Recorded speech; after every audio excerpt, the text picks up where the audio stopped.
India's amazing. Every time we went over the Himalayas, and I'll tell you, Butch got some incredible pictures of the Himalayas, just amazing.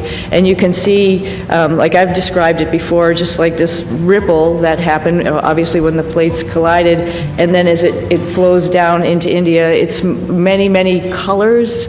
I think when you come from the east going into like Gujarat and Mumbai, the fishing fleet that's off the coast there gives you a little bit of a beacon that here we come. And then all throughout India, I think the impression I had was it was just like this network of lights from the bigger cities going down through the smaller cities. Just incredible to look at night as well as during the day, highlighted of course by the Himalayas, which was just incredible as a forefront going down into India. I hope, and I think for sure I'm going to be going back to my father's home country. I wanted to hug my husband and hug my dogs. And I'll say that in that order. But maybe not. No, I'm just joking. But of course, food, something that's just like for home for me, like something that is very, reminds you of home. And my father was a vegetarian, so I had a good grilled cheese sandwich when I got home. Oh, well, I'm back. First and foremost, we were always coming back, and I think people need to know that, and we're back to actually, share our story with so many people. Good afternoon, and welcome to NASA's Johnson Space Center for our Crew 9 news conference today. We are joined today here in person with astronauts Nick Hague, Sunny Williams, and Butch Wilmore. We'll be taking questions from here in the room and on our phone bridge, but before we do that, we'll kick it off with some opening remarks from our crew. Nick, go ahead. Thanks, Courtney. So wanted to kick off with words that would describe what the Crew 9 mission meant, and I think ultimately it's unique, like every spaceflight mission tends to be, and you don't know exactly how they're going to play out. But I think that the Crew 9 mission, when it comes to it, it highlights to me safety and the importance of the mission and the balance of those two.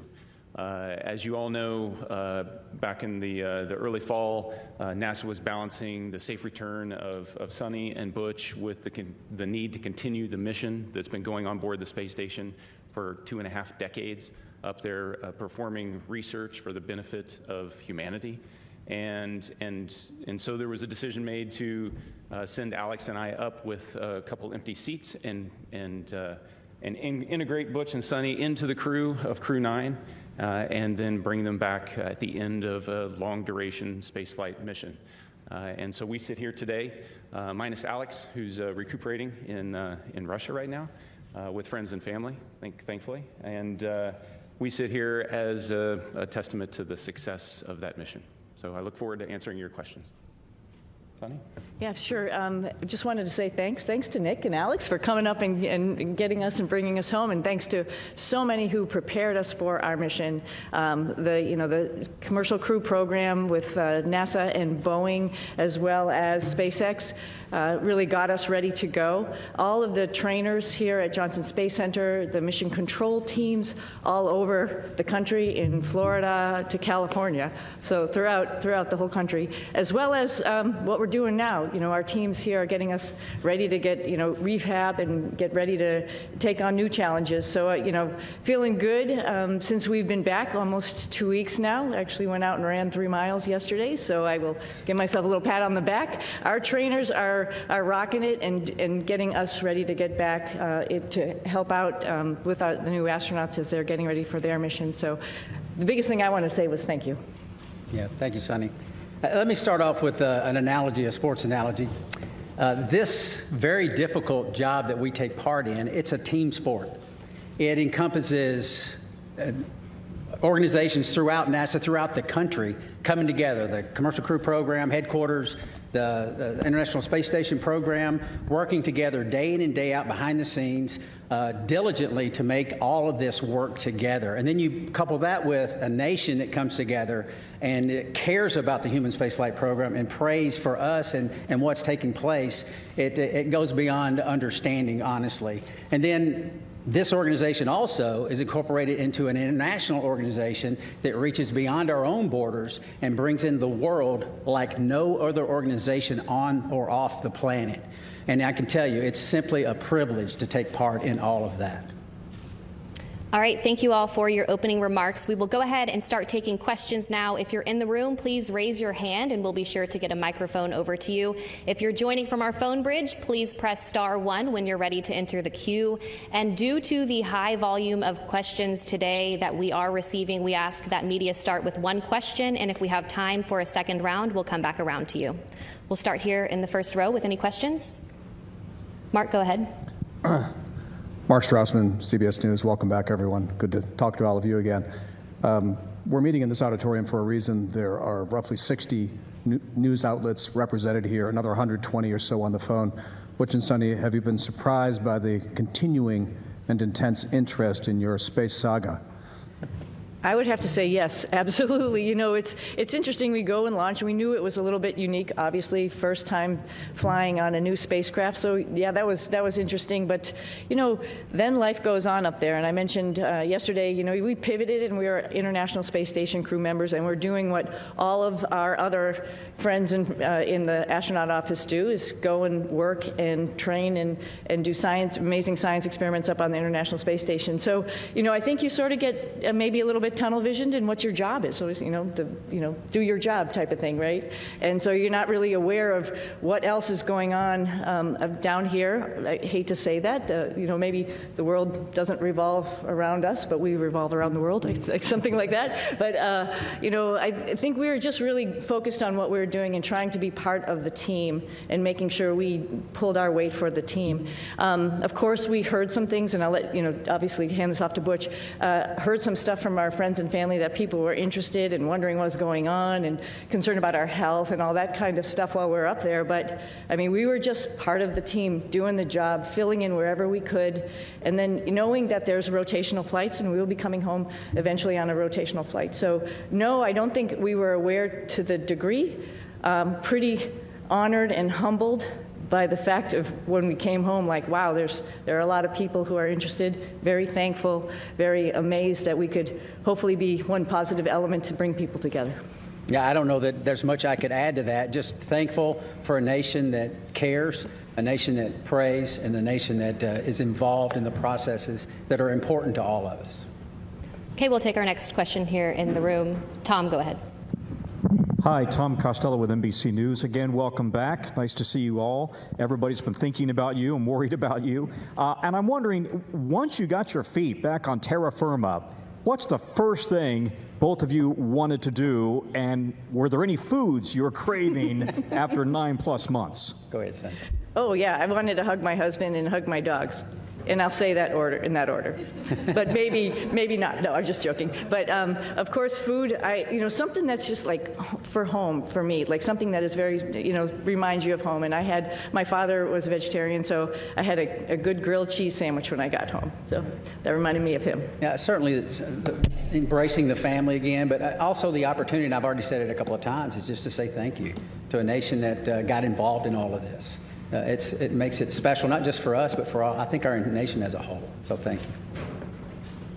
All right, we'll take our next question right here in the front row. Thank you. My question's for Sunny. When you first got off the plane in Houston, we saw you hug Zena Cardman, and there was a nice exchange. If you could describe what happened and your gratitude towards the crew members who stepped aside so that you'd have seats coming back. Yeah, it's a great observation, so thank you very much. Zena's awesome, Stephanie Wilson, awesome. When this whole thing was unraveling, like my heart went out because it's just sort of like, wow, you're waiting for your space flight, specifically Zena, as her first flight. Like, wow, it's a little bit rough to know that you're going to be moved to a different flight. But at the same time, she is an awesome person, an awesome astronaut. She's going to get the opportunity. And, this just wasn't the right flight for her to be on at that moment in time. And so I just gave her a big, huge hug.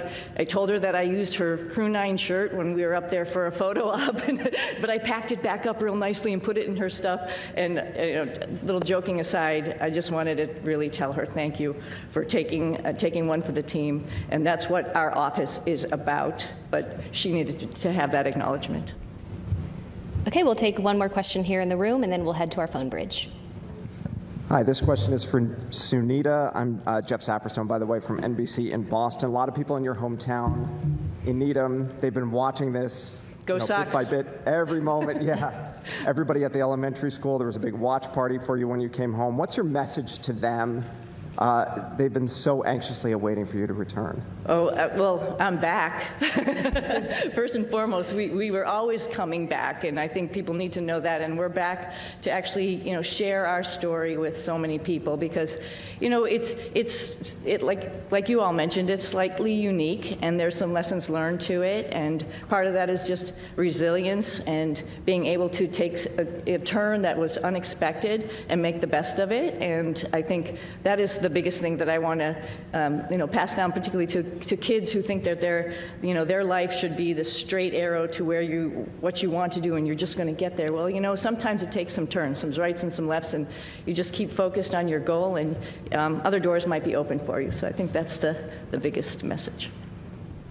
All right, we'll head to our phone bridge. Our first question there is from Marcia Dunn with the Associated Press. Welcome back, everybody. Butch, this question is for you. Where do you lay the blame for your Starliner test flight? Clearly, Starliner was not ready to fly when it did. Whom do you hold responsible for everything that happened? Thanks. That is a question that I cannot answer in a couple of comments, but I'll start with me. There were some issues, of course, that happened with Starliner. There were some issues, of course, that happened that prevented us from returning on Starliner. And I'll start with me. There were questions that I, as the commander of the spacecraft, that I should have asked, and I did not. At the time, I didn't know I needed to.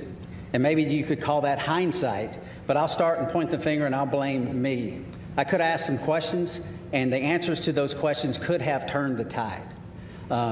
So blame, that's a term, I don't like that term, but certainly there's responsibility throughout all the programs, and certainly you can start with me. Responsibility with Boeing? Yes. Responsibility with NASA? Yes.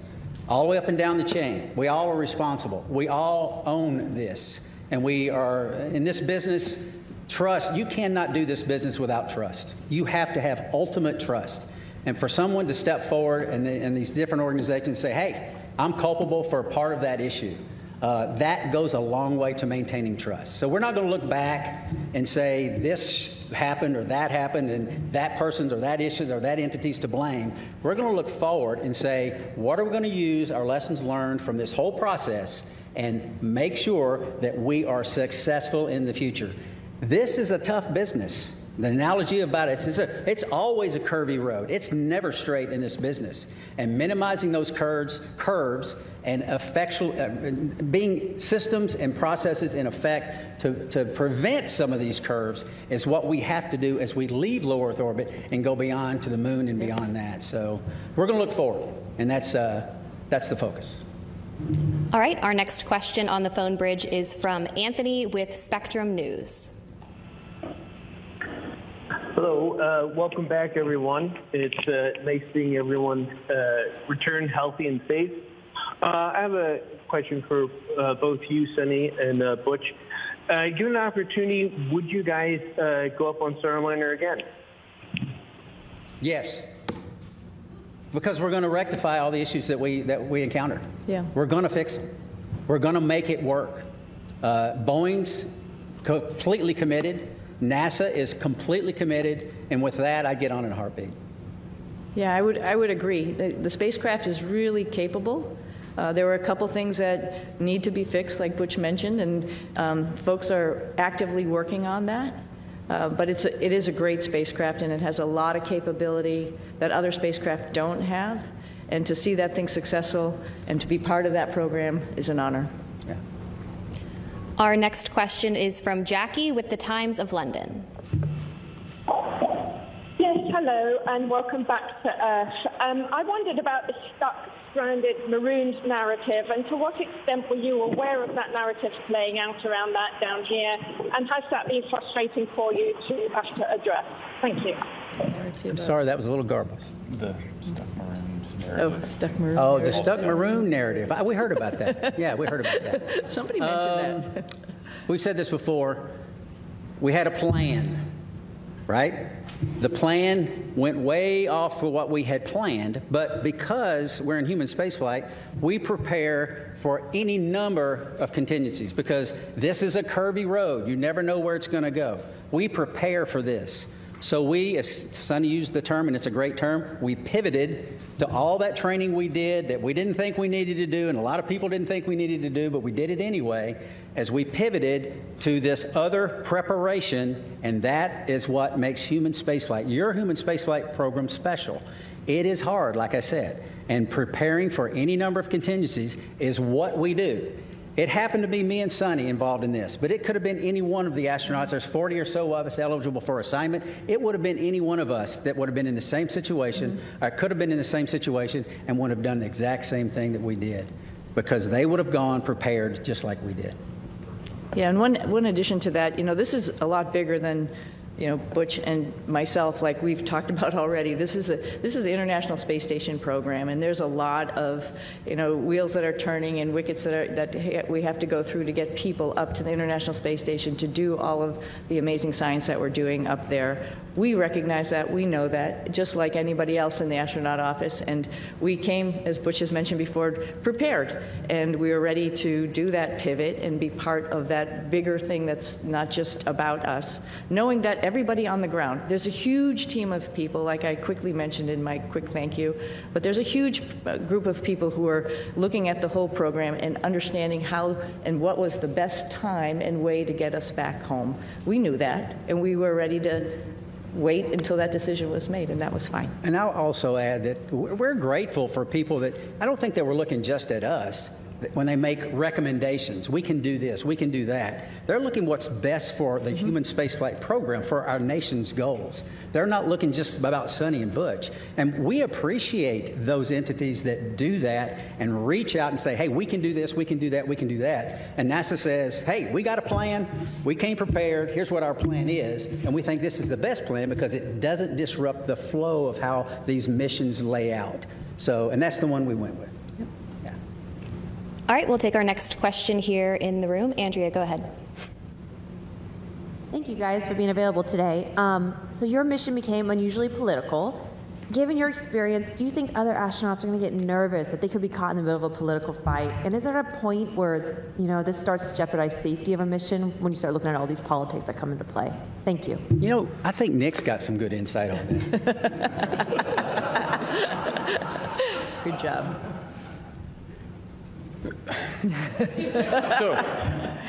So the way I'd like to answer that is that when we're up there operating in space, you don't feel the politics, you don't feel any of that. It's focused strictly on mission. And if I step back a little bit to the question before, Butch and Sunny talk up here, they make it sound like, everybody figured out what they could do with us. The reality is they are highly skilled, very technically competent, and it took everything I had on every day to keep up with them as they're moving along. So they were more than just gap fillers on the station. They were productive, pushing the station mission forward. And Sunny was the station commander, so she was calling the shots. So you get in that environment, that operational environment, the politics, they don't make it up there. We are working as a part of an international team that spans the globe and works with half a dozen mission control centers spread around the globe that are talking in multiple languages, and we just figure out how to make it happen. And that's the magic of human spaceflight, is that we can focus on something so positive that pulls people together, and we've been doing that for a long time. Yeah. All right, we'll take our next question here in the room. Hi, I'm Jaywan with KPRC, the NBC affiliate in Houston. This question is for Butch. I actually stopped by your church right before I came here, and I heard that you were still attending your church services from space. Right. Can you tell me a bit about why that was important for you to do? Well, goodness, the Word of God continually infilling me. I need it. My pastors are the finest pastors on or off, in this case, the planet. And to tie in and to worship with my church family, was vital. I mean, it's part of what makes me go. And not only that, I also tied into Grace Baptist Church in Mount Juliet, Tennessee. A buddy of mine is an elder there and a pastor there, and I would watch their service as well every single week. And it was invigorating. It was part of what I need as a believer in Jesus Christ to continue that focus. It assists me day in and day out because I need that fellowship, even though it's fellowship from afar, and it's not like being fellowship up close, but still I need it. So yeah, thank you for that. Okay, we'll head back to our phone bridge. Next up is Ryan with NASAspaceflight.com. Hi, thank you. For the whole crew, of course, this narrative that's being pushed out has made your mission probably the most popular NASA mission to the general public for as long as I can remember, probably since the retirement of the shuttle. But for the whole crew, do you think this extra attention has been a net positive or a net negative for the agency's sort of popularity and the spaceflight industry as a whole? Thank you. I'll start with this one. Yeah. It's, again, an honor that actually people were paying attention. And I'm very thankful that people are paying attention. And, sometimes good news, bad news, it's just news, and it's good for space exploration, and that's what we're all about. Our mission, of course, building and working on the International Space Station was just awesome, and we all had the opportunity to do that. But we also have bigger goals of exploring our solar system, going back to the moon, going on to Mars. And to get people understanding that it is hard, it is difficult, and what we do up there is really awesome. And I think at least that we had a little bit of that came with the interest in this mission. And if we can perpetuate that and tell people a little bit more and have the opportunity, the forum to do that, I'm very thankful for that. All right, our next question is from Nicole with the Canadian Broadcasting Corporation. Hi there. Could you perhaps talk about how difficult it was being away from your friends and family, particularly since you hadn't prepared for that?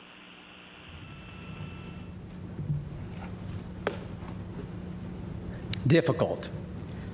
Yes, I would say it was difficult. It wasn't in the preparation, but in my family, we talk about these possibilities. We discussed all of this. We never said we were going to be gone for 9 months.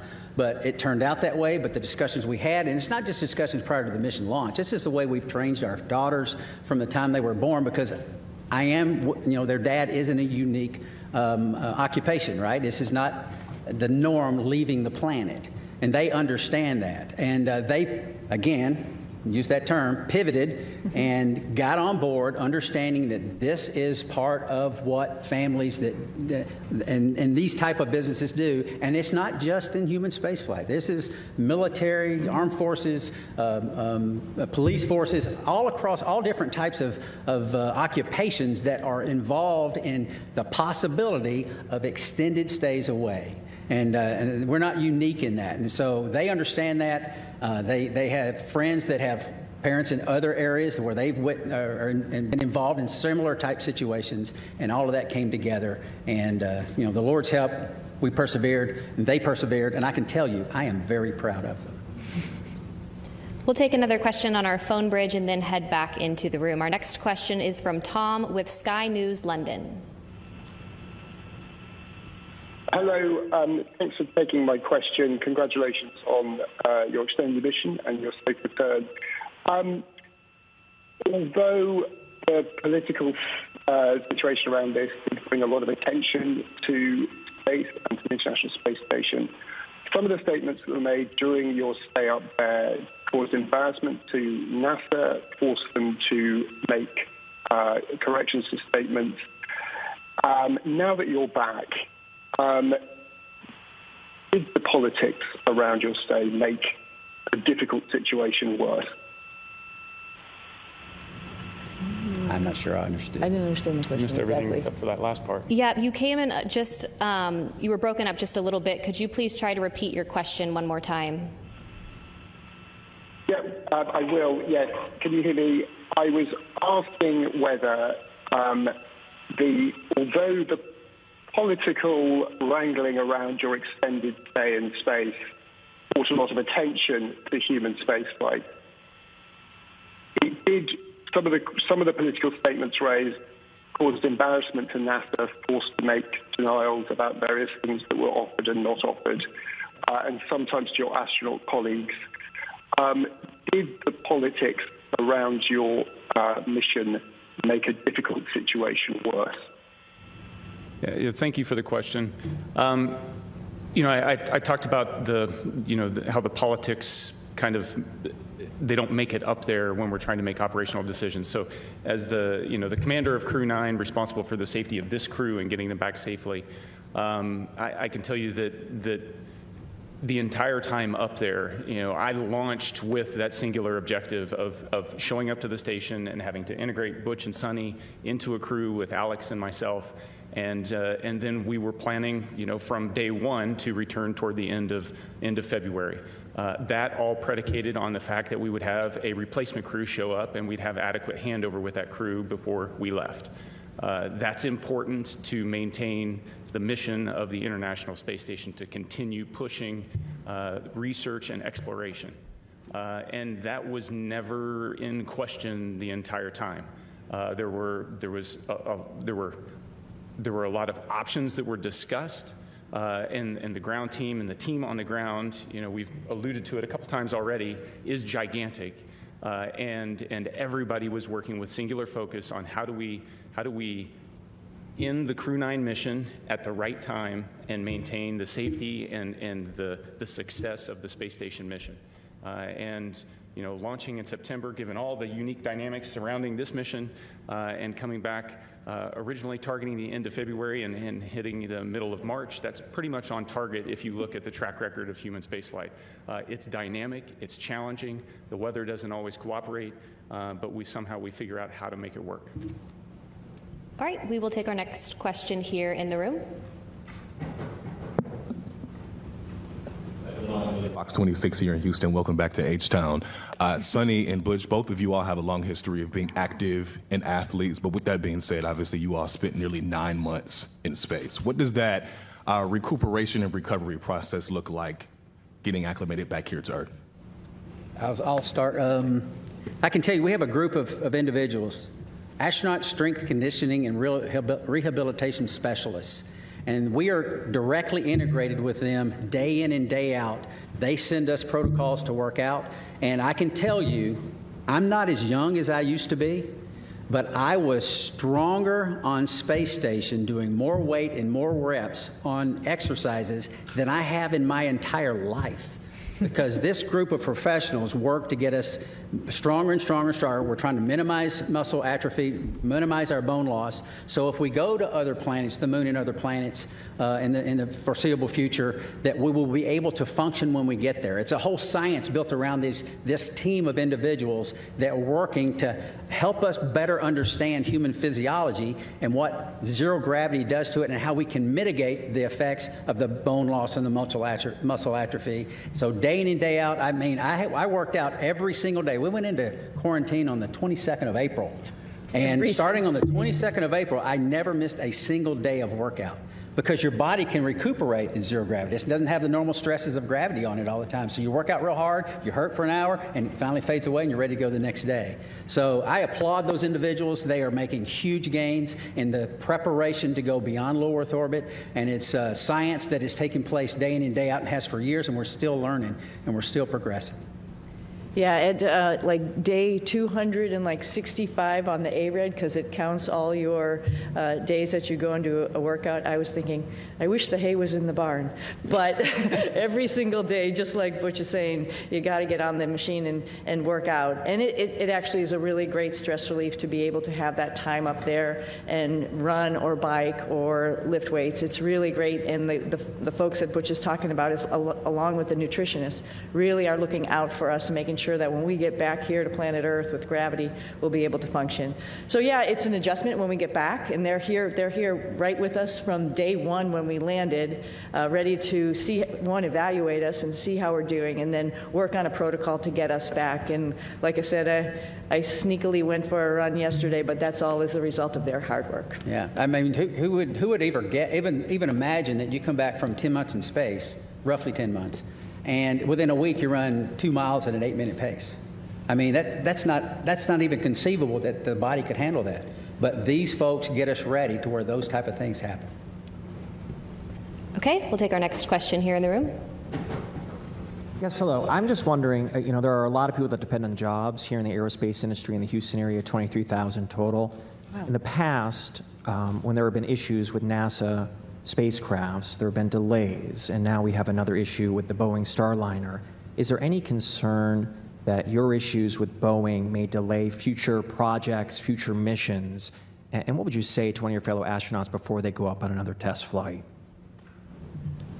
Well, that's a great question. Yeah, it's a great question. And I think we all have alluded to it. There's lessons learned. And that's like a piece of hope, right? We're not just sitting here doing the same thing over and over again. And we're learning from every mistake potentially, or maybe a decision that we've made and how we could make that better and do better the next time. When we go to the moon, we won't have an International Space Station to maybe take a stop at. We really have to get it right. And because of our mission, I think that highlighted some areas where maybe we need to work on and get it right for our fellow astronauts. I think they're encouraged by that, right? You learn and you move on and you get better. And I think that's part of the learning process. It's part of the exploration process. I mean, we are scheduled on Wednesday to meet with Boeing leadership, the program managers, senior chief engineers, to discuss some of these issues. They want to come together with us, Sonny and myself, because we lived through this with them, and get on board with what the future looks like. And having flight crew with background in test and acquisition involved in the processes going forward to make sure that we're dotting every I and crossing every T. But still, that doesn't mean that you're guaranteed success in anything. Like we've said many times, this is a tough business. And we're learning all the time to go further and further and further. We'll take another question here in the room. I'm Chang from New York Times. This is for all of you guys. I was wondering if you could sort of talk about your personal future. Sorry. There's been a lot of talk about this uncertainty about the future of the human spaceflight program, suggestions that ISS should be deorbited in a few years, there should be a pivot from the moon to Mars. How do astronauts feel about these potential changes? And 3 years is a lot longer than 8 months. So we've each been able to do multiple missions to the space station, and I'll let Butch and Sonny add on to this. But one of the things that I noticed was a dramatic increase in the complexity and just the weightiness of the experiments that we were conducting this time around on the station since 6 years ago when I was last there. And it just gives you this sense that we are in the golden age of the space station right now in terms of the return on investment and what we're able to do there. And it's not just focused on return to benefit the Earth. It's also focused on enabling all those things that we're going to need as we go to the moon and on to Mars. And so I am really optimistic when I think about the future of human spaceflight. Yeah, I would add on to, it was over a decade since I've been up there last, and I was pretty excited about what was going on. There was a lot going on when we first got there. It was an honor to be working with Crew 8 and seeing all that they were doing and just trying to help them with their stuff, and then, being, moving up to the prime spots for Crew 9 and Expedition 72 as we took on a lot of experiments ourselves as well as spacewalks. And what the space station is doing to help us in exploration is really encouraging, and it's exciting. And I'm a little envious of the future astronauts. The guys who are coming behind us, they're going to have so many wonderful opportunities to do the same as us, add to that exploration, add to trying to find the answers to the next questions. It's going to be an exciting future. So I'm not worried about aerospace industry. I think there's a lot going on, and it's a great time to be in it. We'll take our next question right here. Hi, Ed Lavandera with CNN. Thanks for taking the time today. When you re-entered the Earth's atmosphere and came back to gravity, can you talk specifically about any kind of weird either sensations or experiences that you've had dealing with that over the last couple of weeks? And more importantly, did you know that you guys had been greeted by dolphins when you splashed out? I can tell you that returning from space to Earth through the atmosphere inside of a 3,000 degree fireball of plasma is weird. regardless of how you look at it. Doesn't matter what type. Yeah, it doesn't matter what type. It's thrilling. It's amazing. I remember thinking about the structure of the capsule and the stresses that it was taking, that was ongoing as the drogues came out, and the whole capsule starts shaking and twisting, and thinking about the stresses taking place, and going, "Wow, hope those cables hold." And then the parachutes open up, and then you're like, I've said it many times. There's not a better feeling returning from space that the parachutes open and work.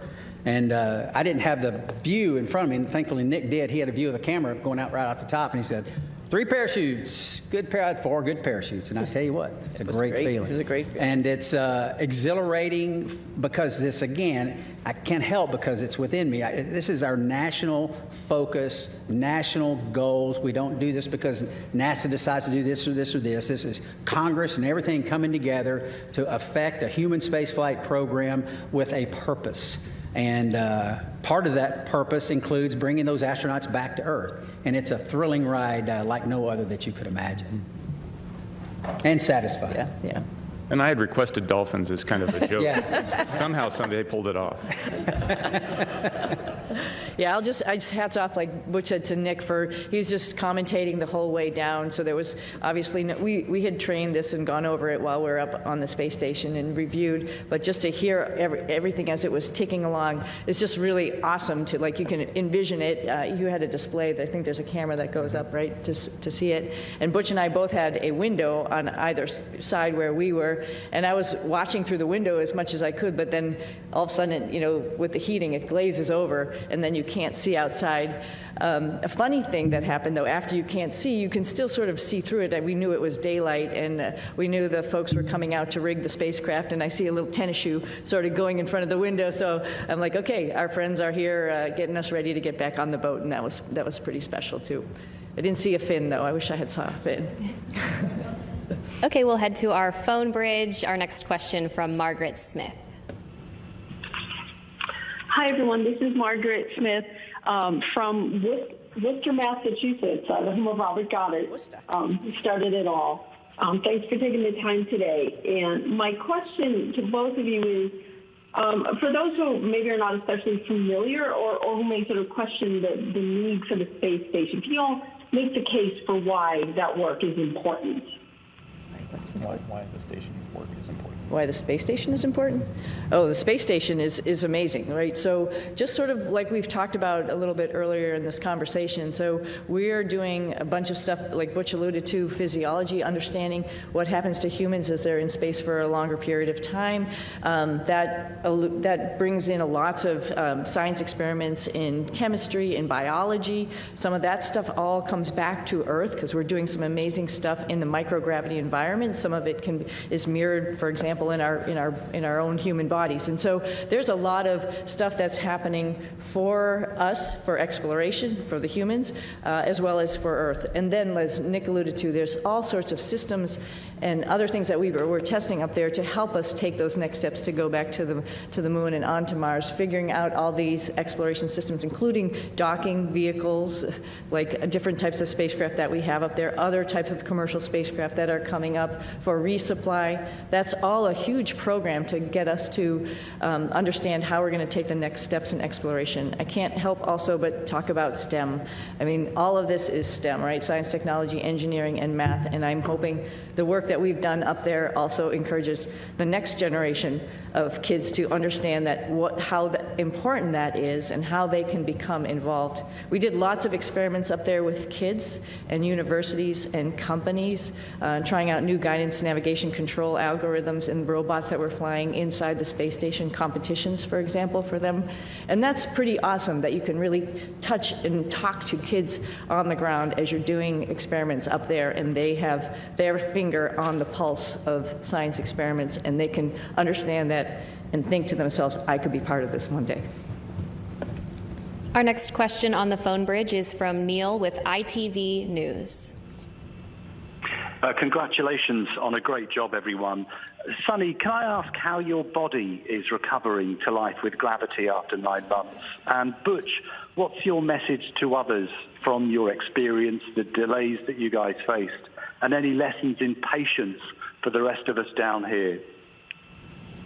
Oh, I think I'm doing okay. I was just joking around and showing off a little bit, but no, seriously, we talked a little bit about our group, the Astronaut Strength Reconditioning folks that are getting us back in shape, and every day feeling better and better. It's pretty much a miracle to see how your human body can adapt. I mean, the first day we got back, when all of us came down the ladder and greeted everybody, it was we were all a little bit wobbly at that time, and it's amazing within 24 hours how the neurovestibular system kicks in, your brain understands what's going on. And then the agility and the weightlifting that occurs in the next week that makes you feel good enough to actually, like I mentioned, go out, run, actually lift weights, get in there, do squats and deadlifts and stuff already. That's pretty incredible. So I knew it was going to happen. We all knew it. We've all flown before. We all knew that there's just this little bit of a hump to get over, and then you can get back on it. Hope to do a couple of races in the springtime. Yeah, I think the clear message is that, like I said when I started, it takes a team. It takes a team of motivated and passionate individuals. We don't have a human spaceflight program. You don't have folks sitting up here in a blue suit without the massive team that's making it all happen. We get to ride the pointy end of the rocket. It is wonderful. We get to go to the space station. We're the arms and the eyes for PIs here on Earth. They're the ones that are doing the hard work. We're just setting up and doing and switching and changing. So it takes a team, and I would say any part of this team is a great and wonderful place to be, and because we're proud of all of them, because we don't have it without them. Our next question is from Marcia Smith with Space Policy Online. Thanks so much for taking my question. Butch, you mentioned that you were going to be meeting with the Boeing leadership to talk about Starliner, and I'm wondering, are you surprised that after all these months, I mean, it's been almost, 7 months since Starliner landed, that they still haven't resolved all these problems? And will you and Sunny be assigned to work with them over these next many months getting Starliner ready? Okay, so a couple of questions there. Am I surprised? I'm not surprised. I mean, this, like we've said it several times again, human spaceflight is hard. It's not that no work has been done to this point. There's a great deal of work being done. But we have insight that not many other people have. We worked this program for 6 years before we launched. We talk to everyone up and down in the chain of command, and we have insight that other people don't have. And we want to share that as much as possible. We tried to share it from orbit, but that's hard, right? We're not face-to-face is how you communicate. It's very difficult to communicate when you can't even see the other person that you're talking to. So we've had some conversations, but now it's time to get serious and get together and talk about some of these issues and some of these things, and get us, and not get us, we're already tracking on the right path, but maybe a little tweaking here and there because of some insight that we'll be able to give them. That's the purpose of that meeting. And they're eager to do it, as are we. We'll take our next question here in the room. Jacob Rascone, KHOU 11. I wonder what you would say about the life lesson I think we can all relate to. We've all made plans, we've all been excited about those plans, and we've all watched those plans kind of fall apart. What would you say about what allows you to meet the moment with courage, with serenity, or maybe you didn't, internally. But what would you say about that life lesson I think we can all relate to? Well, I'll start. I'm sure you want to add, both of you, because I think every flight is a little bit different than what you go in planning it to be. It doesn't matter if it was this one or many other flights or many things in life, just like you alluded to, right? I think the go-to thought there is, what is the opportunity in front of me? Like, it's not a missed opportunity, it's actually another opportunity that I didn't really think about, and wow, that opens a lot of, like I mentioned earlier, a lot of doors or a lot of things to learn. I think it's great. I think that's the opportunity, that's the point, I think, of the whole thing, is like, when something doesn't go your way, you just have to take the blinders off and look around you and see what other really great things are waiting for you. And then just take advantage of that. Learn as much as you can while you're wherever you are, whatever your situation is, and move on from there, and then share that lesson. Well, I sort of had a similar question on orbit, and I think my answer would be similar. Life is our life, all of our lives are bound up in many things. For me, and it's faith in my Lord and Savior, Jesus Christ. He is the end-all, be-all. He forgives us. He teaches us when His Word says about being content in all situations because He's working out His plan and His purposes for His glory and our good. And I believe that because the Bible says that. And that's the message that I lived. We lived it. My family lived it. We taught them these things throughout their lives. And that's contentment. It doesn't mean always happy. It doesn't mean there's no pain. But content and knowing that God's in control, sovereign God's in control, working out His plan and His purpose. And you might say, well, goodness, that wasn't a very good thing. God did that. Well, He's working out His plan and His purpose. I mean, who's lived a life without pain? I mean, no one. That's the nature of existence. Who's lived a life without sorrow? Who's lived a life without challenges? It grows us. We learn from it, and that's the focus that I try to take from it. It's what's the Lord trying to show me, and what's He teaching me. Because there's so much to learn in life, and there's so much to learn from this evolution. And I think we're all, I know my daughters are better off for it, and I'm grateful for that, and I think we are as well. If there's any additional questions here in the room, please be sure to raise your hand and we'll get a microphone over to you. In the meantime, we'll head over to the phone bridge to Josh with space.com.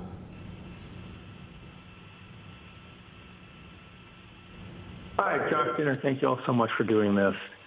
This question's for all three of you. What were the most out of this world and your favorite experiments or tech demos you got to be a part of on this mission? And for Williams and Will more specifically, did the extension of your mission create any new opportunities for experiments or research that was not originally planned for the expedition? You start. Sure. So while I was up there, we performed about 150 different experiments. Of those, the ones that you know the most about are the ones where you end up being one of the guinea pigs in the experiment. So there's about a dozen different experiments where we were doing things to me and seeing how my body adapted. Whether that was a vascular aging experiment where we're measuring how stiff my arteries get because life in space tends to manifest itself as accelerated aging, and so we can better understand how the human body responds to that and hopefully provide some treatments on the ground to help with problems that as you get older you encounter. How our immune system works. Did a whole study on the immune system and how my body was responding. Life on orbit tends to suppress the immune system, and why does that happen? We're trying to understand that so that we can help design better treatments on the ground, but also understand how we can support crews that go deeper into space on longer missions. Probably one of the most shocking experiments. Butch and Sunny got to watch me wire myself up to muscle stimulation pads and shock myself and trying to figure out how do we keep our muscles strong when we don't have access to all the equipment we have on the International Space Station, because as we go to the moon and on to Mars, that's a lot of extra mass, and if we can do it with smaller equipment, maybe that works. The side benefit of that is anybody that's been bedridden on the ground, that's also a treatment for how you can support somebody that's been kind of tied to a bed for a long period of time and help keep them healthy. So there's a benefit directly to the ground. That's three of them. They're all interesting, and I'm one of many subjects, and it takes years to get enough subjects to go through the space station to be able to generate enough data to draw some conclusions. And so that's why research up there takes a long time. But the value is clear. Just very briefly, there's some medications on Earth that work well with a certain age group, but the same medication doesn't work so well with another. So it's a capillary flow experiment to try to understand how that medication is flowing through our bodies, and maybe there's something we can figure out as to why those things are. And we're trying to figure that out. And that's very beneficial, obviously, to mankind, and may benefit some of our families one day. Yeah, and I just want to highlight some other science that's going on up there, because we have just an amazing person, Don Pettit, who's up on the space station getting ready to come home. And every day he's up to something and just trying to highlight what microgravity does and how it is, as well as amazing photography, which I'm sure a lot of you have probably seen out there.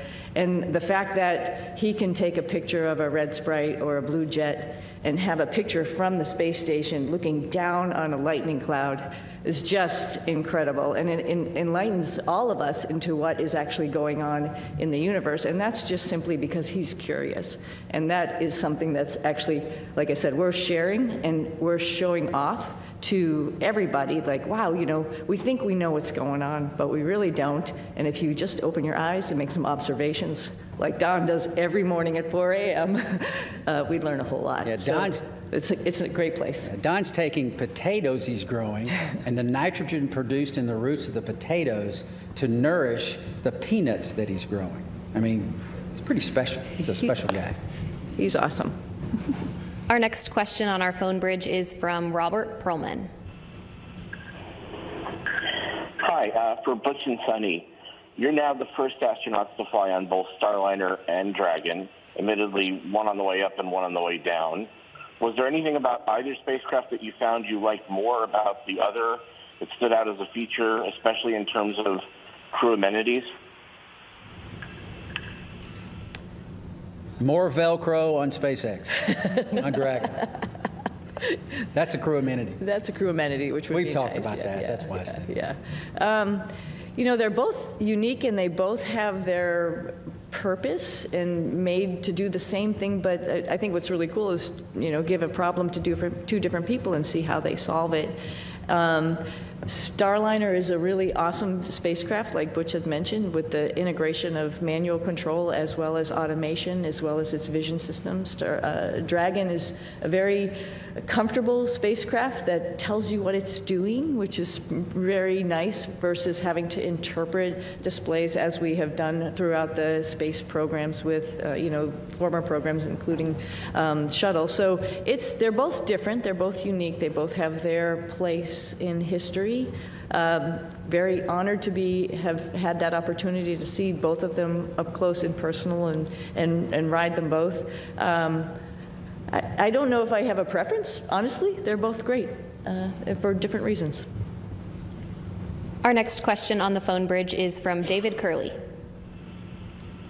Thank you very much. Butch, you mentioned lessons learned. Sunny, you mentioned earlier about the ability of the Starliner. When you meet with Boeing, what is the overarching message you'll deliver to the company? We don't have enough time to go into all that. If you understand the spacecraft that we have now, we have Dragon, we have Orion, and we have Starliner. In my opinion, Starliner has the most capability when you think about its ability to maneuver automatically. You think about its ability to maneuver manually in all phases of flight. And then we have a mode, if those modes have failure modes, we have a backup mode where we can go directly from controllers to the reaction control system jets and maneuver the spacecraft.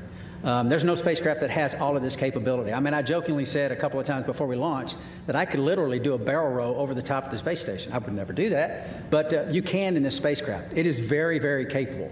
If we can figure out a couple of very important primary issues with the thrusters and the helium system, Starliner is ready to go. We have to do some tests. We have to do some integrated tests. We have to bring it all together in a process of qualification that is not going to happen overnight, but it has to take place. And Starliner will be right in line with the number of missions that Dragon and affect what it is designed to do. And that's ferry crews to and from the International Space Station and cargo. And I think that very quickly we can get on that track, and that's part of the discussions that we'll have. Mm-hmm. Our next question is from Carolyn with Fortune Magazine. Hello, thank you, and welcome home. Can you share maybe any special times or conversations you've had just with family or friends since you've been home? Conversations you've had with family and friends since you've been home? Since we've been home.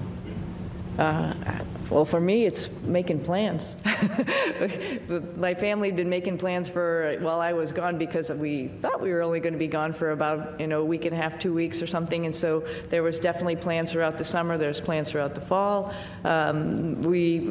Personally, we have a house up in New England, and my husband's been talking about when we're going to get up there and do a lot of fun stuff up there. And I think that's probably appropriate when it gets hot and humid here in the summer, right? Take a little reprieve up there. So those are mostly the conversations about just like, what's next? What's next on the list? What else do you want to do?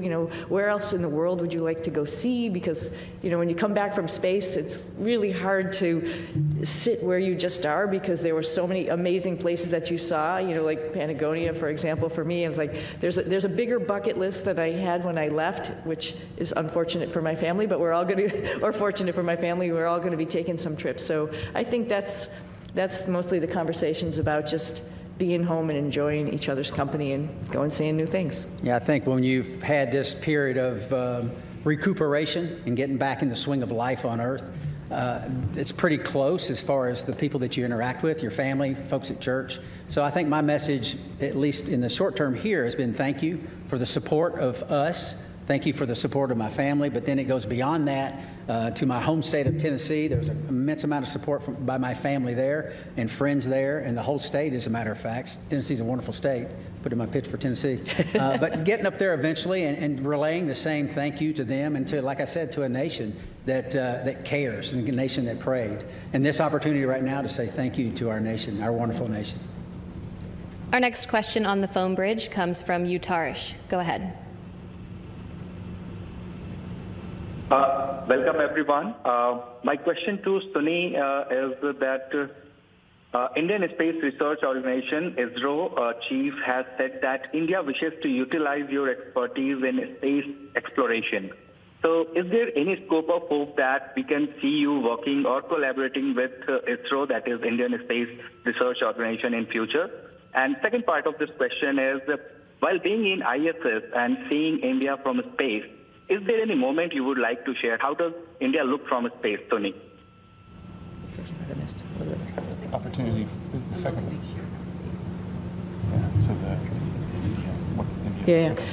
Let me address the second question real quickly.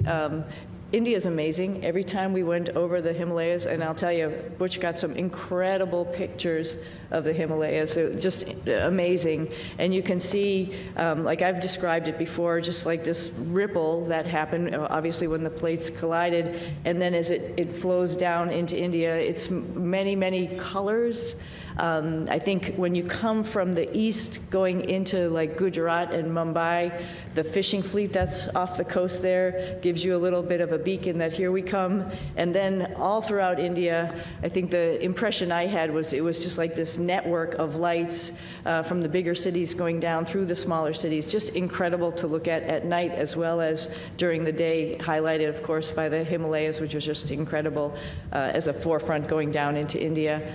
I hope, and I think for sure, I'm going to be going back to my father's home country and visiting with people and getting excited about the first, or not the first, but the Indian astronauts who's going up on the Axiom mission coming up. Pretty awesome. They'll have a hometown hero there of their own that will be able to talk about how wonderful the International Space Station is from his perspective.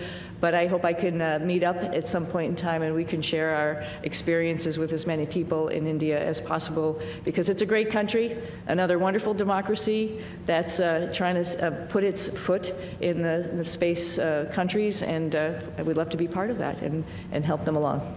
Do you plan to take your crew members on that trip with you? Absolutely. You might stick out a little bit, but that's okay. We'll get you all primed with some spicy food. We'll be good.